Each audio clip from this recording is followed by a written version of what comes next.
okayfm 101.7.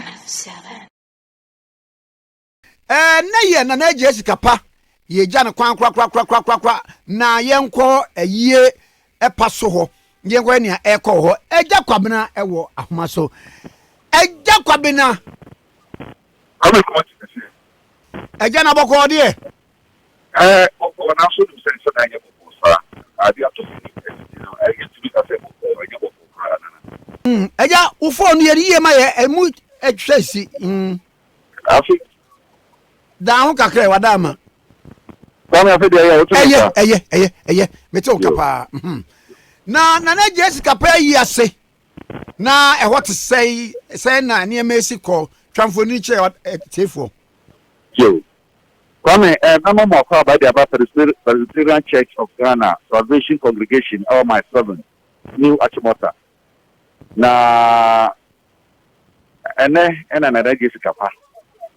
ye da ofusum de ma no na ye gya ne kwan mesre ye tie for say me ka fana dia ise de me bom ne kakra mo fanche esanse ye nyina ye dim si bia ye mu ye de bibia hwehwe ye hwene ene ye gina ha nti se wo bibi sa na mo ti bi sa wo ma no ha mo bebe na kwame obi a o ma ha no itwafo de ni a kire me ka se dipa ewo ha no enye takuma kra betimi aka se na Agyei Sikapa so ma wo so mu bia si na enye Ghana nko ena nye despitemedia nko na Agyei so ye nyina no ye nyina nim se de sitie enti adofo abusia djumawura nom adjumayefo ne namfofo na ebusu kete nipa aba no ni kan yi pa na metina ka se papa no mo wa wo mu nyina doctor so sapon ani ye papa despite paradoxe TK Roger Kennedy ye nyina o just obi bia wa hadi na o hwe se de amanfo tie su a otumu se na Agyei kokoko no aha dwini ye papa presense ye nyina ni dia papa yi wo amamre kwanso ehu masia mu eso bibia mu bitime su dia se na ayo bia wadanso nkra wo djumede hodo wo die nyina mu nti richi pa na aba enye so nkuma asisi e kasa no ye okusum na ye de gya ne kwan kra na sabi ahihye no atie no ye okusum nyina ye bibia bia ye pegya mu no e de akopra do no ani kurumu na fe de aka no ya to so ya atinye aye na enche bia na nana kwame ampedu oye juntuni amamre ne anwensam ene arechichi samu a ono waye no wo kinkan de ma yen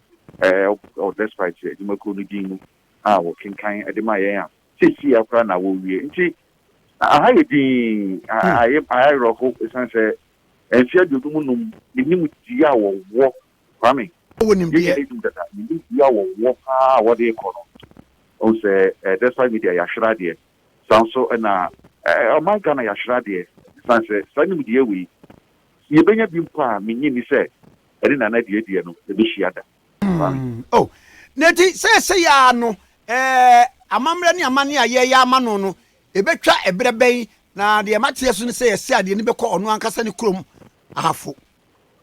kwa na hwehwe ne se ankombe ya ofuso hwe be bobo no krom no na so mo wie bidia na se de no ekọ na se si aye kasa yi no omo da so awo so dan mu a wo mo aye ofuso sofo no abegina ho wa preach nti no menyi ni se be hweda cha hidia fanchemi menyi ni se be hweda cha hidia ansa ne pegya no ede na akọ nso so wa hwe so de protocol hwehwe tie yare yinti aya na wo ye bibia no wo twa so na wo ye bibia na wo de study any wo de woni atofo mo kakra nti no menyi ni se be che bibiri na wo mo pegya no ede efre to pegya ni free akọ wi a e ke se de aka no se betina sha no sikasa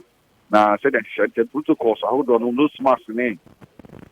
saba ko san na so for na ye adwuma ho social distance no so no uru so de mu wa ye adwuma pa nya se kuma akora abontin ha no wo mu se nipa no wa ha de na so na at least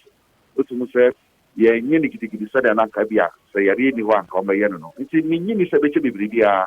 no mo pija e de se so de mu na so e die mu edna ko kuru kwame ege se ye wia ne aba betena se se de ye de ne kwa wia ne ye betena se sa e betena sa de sikasa ha pre yo na Agyei ne ye beda se pa ne amamo ne adwuma nso beda so kwame mesme da say okay 101.7 so any